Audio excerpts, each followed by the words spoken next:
আমাদের আমরা আজকে একটা জাতীয় গুরুত্বপূর্ণ বিষয়ে আলোচনা করতেছি, সেটা হলো শিক্ষা জাতি করার জন্য বিভিন্ন থেকে আন্দোলন হচ্ছে। গত 16 বছর আন্দোলন হয়েছে এবং 5ই আগস্টের পরে আমরা একমাত্র সংগঠন শিক্ষক সংগঠন যেটা আমরা কোনো আন্দোলন করি নাই অনেকে, এবং মনে হয় গত 16 বছর যে আন্দোলন হয় নাই, গত কয়েক তার থেকে বেশি আছে, কিন্তু সবচেয়ে বেশি আগ্রহী ছিল বেসরকারি মাধ্যমিক বিদ্যালয় শিক্ষক এবং আমাদের ছাত্রছাত্রী।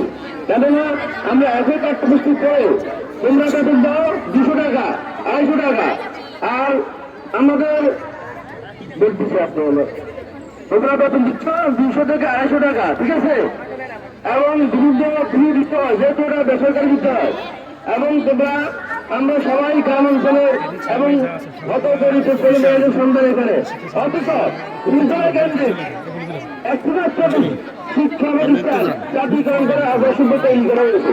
কারণ গুজরাটে যারা থাকে তারা সবাই ধর্মীয় এবং সম্ভ্রান্ত, এবং ওই কেন্দ্রিক স্কুলটাকে আবার সুধার হয়েছে, জাতীয়করণ করা হয়েছে, অর্থাৎ তেলে মাথা তেল দেওয়া হয়েছে।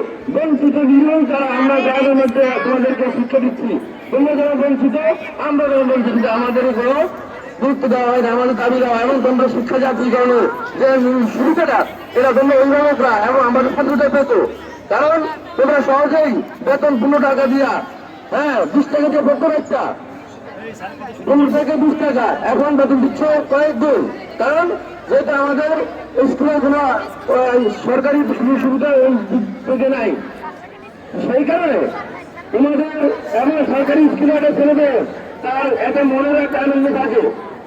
একই করে যদি তোমাদের 2 ভাই হোক 3 ভাই বোন থাকে, একজনকে একটা দিন দেওয়া হয়, আরেকজনকে তাদের দেওয়া হয়, কেমন লাগে বলো? আমাদের অবস্থা তারও প্লেটে দিন, কারো প্লেটে বা তারা কাজ বলছে তাদের সমস্যা হয়, এমন অবস্থা আমার অবস্থা আছে, আমরা যারা গ্রাম অঞ্চলে আছি।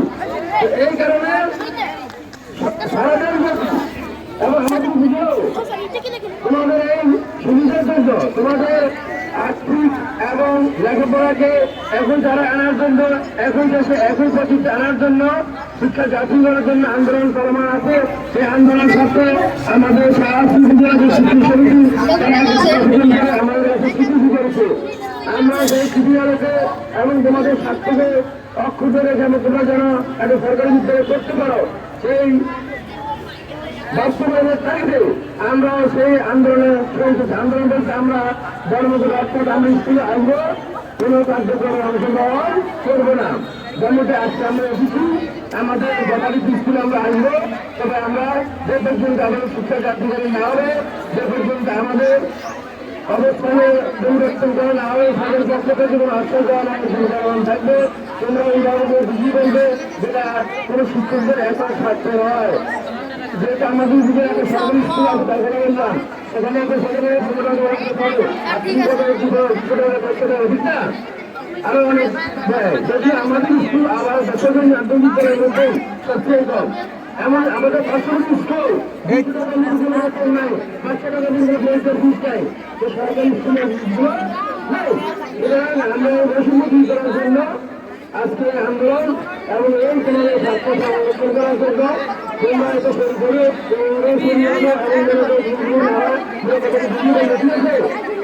এবং তোমরা যথারীতিভাবে শ্রেণীকক্ষে অবস্থান করবে, ঠিক আছে, এবং আমাদের শিক্ষকরাও অফিসে অবস্থান করে কার্যক্রমকে দেখাশোনা করতে হবে, শ্রেণীকক্ষে আমাদের শ্রমিক থাকবে।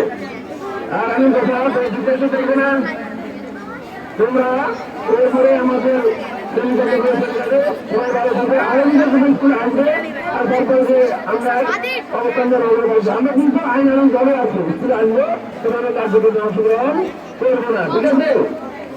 তোমরা ক্লাসে যাবে, এখন তোমরা সেখানে আমাদের অবস্থান করবে, এই আহ্বান করেছে এবং সকলে ভালো ঠিক আছে, ঠিক আছে?